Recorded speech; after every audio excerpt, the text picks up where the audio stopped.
So explain to me when the soldiers came home, did they all come home at one time? Did they come home in shifts? And when they came home, how were they treated?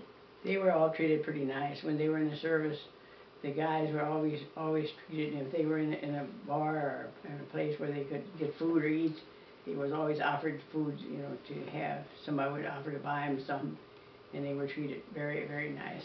Did Washington have a ticker tape parade, or did they have a parade after it was all over? Do you remember? We had some parades, but I don't remember what they all were.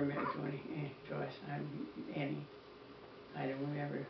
I never will forget that one time when we had a parade, and you know, a lot of the military guys were in there. They had been in the military, and then Eddie Riegel was in there. Are you taping this? Mm-hmm. And he had a skirt on, and he used it as a plunger, as his little, what do they call that, batons? And then he would swing that, and then he was hooked onto his skirt in the back, and his skirt would lift up all the time. That was really cute. So during your time when you were in the war, you were 20 to 24, 25, and were there a lot of cute men available, or were they all overseas? They were all in the war. They were all in the service, most likely. And then what are those guys called who didn't get to go? They were called 4Fs. And how were they viewed?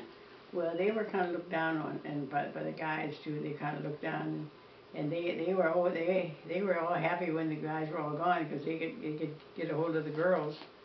But then when the boys will come back, they were kind of left out. So even later on in life, if you had a friend who was a 4F and the men... Well, it kind of wore off after a while. Did Dad talk very much about the war after it was over with, or not? No, he didn't talk too much. Some things he would say, but then he didn't really talk too much about it. Did he ever get into a prison camp? Yes, he did. He went into one of those... POW camps? I guess that's what it was. He said he peeped in there. I don't think he was supposed to go in there or nothing, but he peeped in there, and he said, oh, it was horrible. But he never told me what it looked like, but he said it was just horrible. Was there any other stories he told you that he remembers from the war over in Europe or Japan? He never talked about too much of that.